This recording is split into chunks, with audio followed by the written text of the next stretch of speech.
Selamat pagi Pak Wahyu dan teman-teman. Saya dan kelompok saya dari nomor absen 13 sampai nomor absen 18 kelas 8A akan menjelaskan mengenai mobilitas sosial.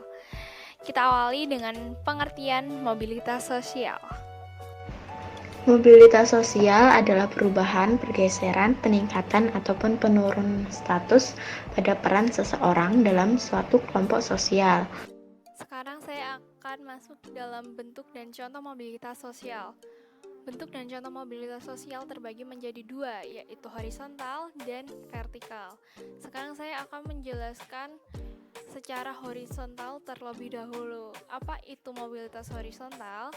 Mobilitas horizontal adalah perpindahan status sosial seseorang atau sekelompok orang dalam lapisan sosial yang sama. Pada mobilitas horizontal ini tidak terjadi perubahan dalam derajat kedudukan seorang. Jadi masih sama nih derajatnya, tidak naik atau turun. Contohnya yaitu kepala sekolah SMP swasta dipindah tugaskan menjadi kepala sekolah SMP negeri. Jadi tetap sama kedudukannya menjadi kepala sekolah walaupun dipindah tugaskan dari swasta ke negeri. Mobilitas vertikal mengacu pada pergerakan individu atau kelompok dari satu status ke status lainnya. Contoh yang pertama, jika seorang pekerja industri mendapat promosi atau diangkat menjadi pengusaha atau manajer, maka ia telah mengubah posisinya dalam sistem stratifikasi sosial. Contoh yang kedua,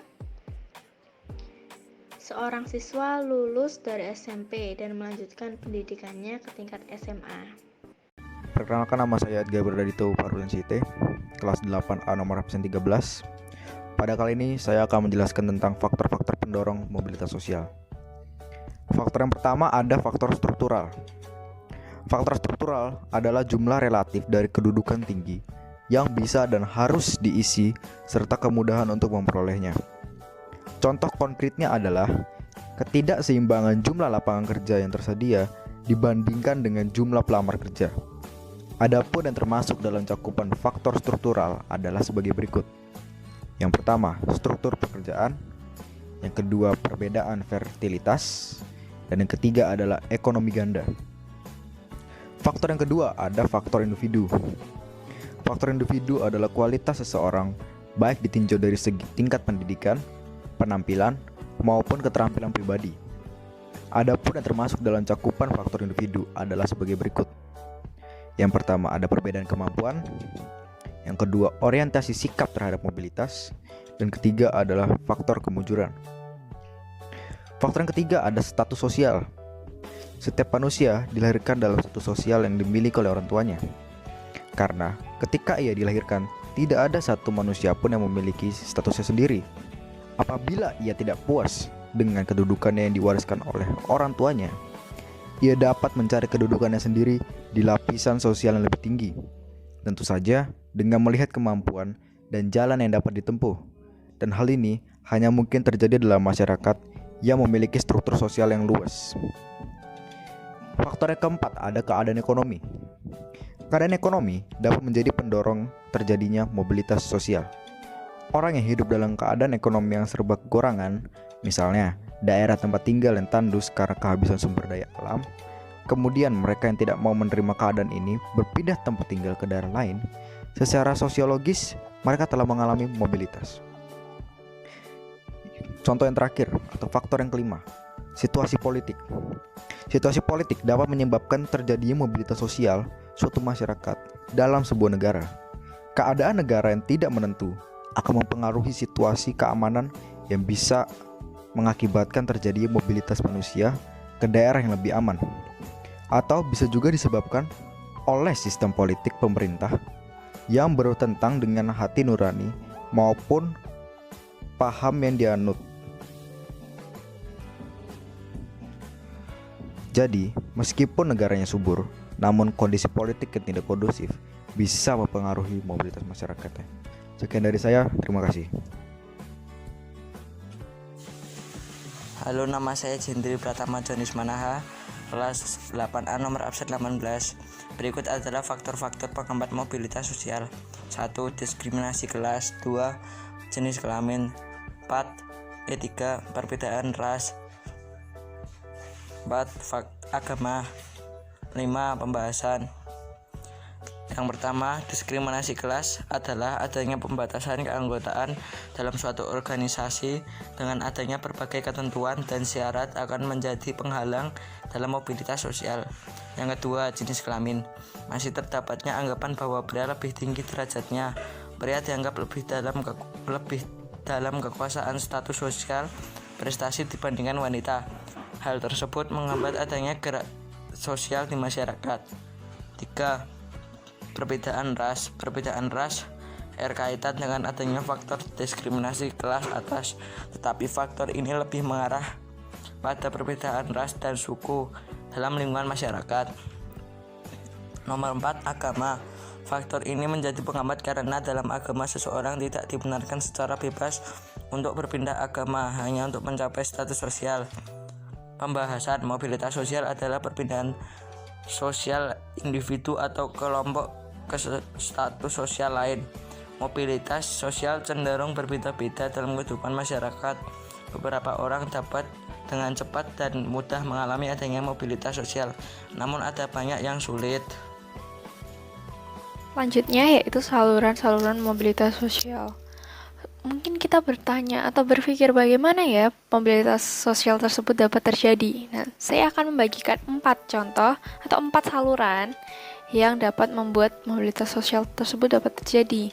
Yang pertama, ada pendidikan atau lembaga pendidikan.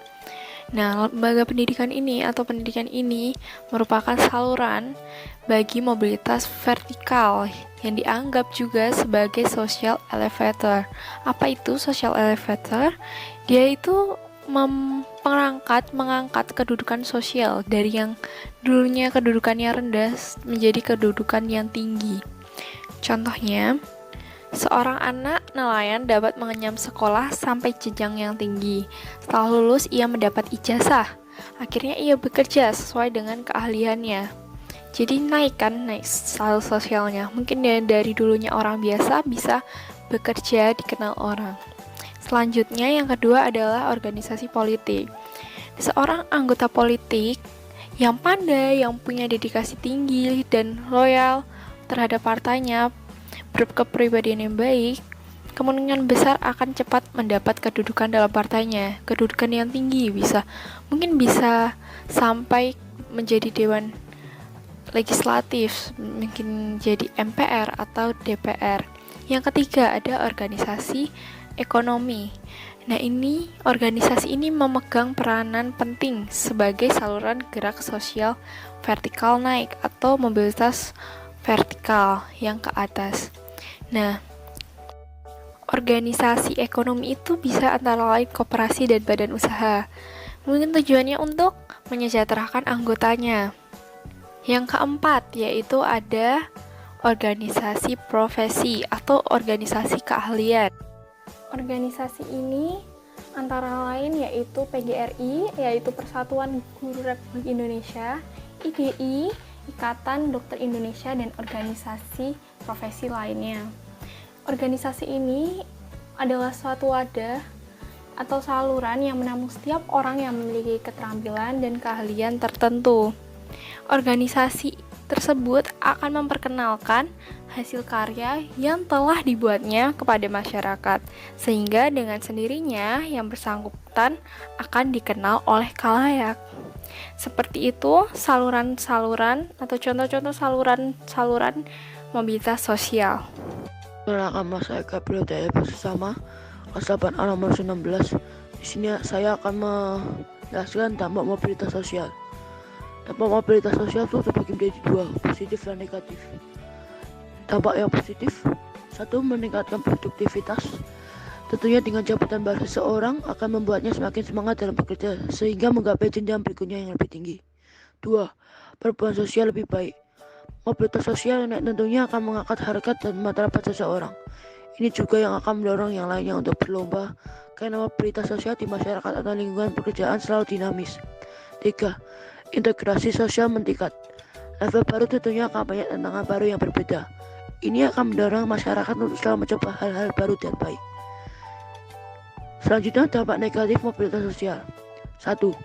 Terjadinya konflik baik antara kelas atau antar kelompok sosial. Contohnya, konflik antar kelas. Sejatinya seperti persaingan tidak sehat antar pegawai. Contoh yang kedua, konflik antar kelompok sosial. Persaingan kelompok tertentu dan kelompok lainnya yang memiliki kepentingan yang sama. Dampak negatif mobilitas sosial yang kedua, rasa solidaritas yang berkurang akibat ingin menjadi yang terbaik. 3. Rasa takut yang timbul jika jabatannya turun atau bahkan mengakibatkan stres atau depresi. Terima kasih. Sekian video pembelajaran dari kami. Terima kasih. Tuhan memberkati.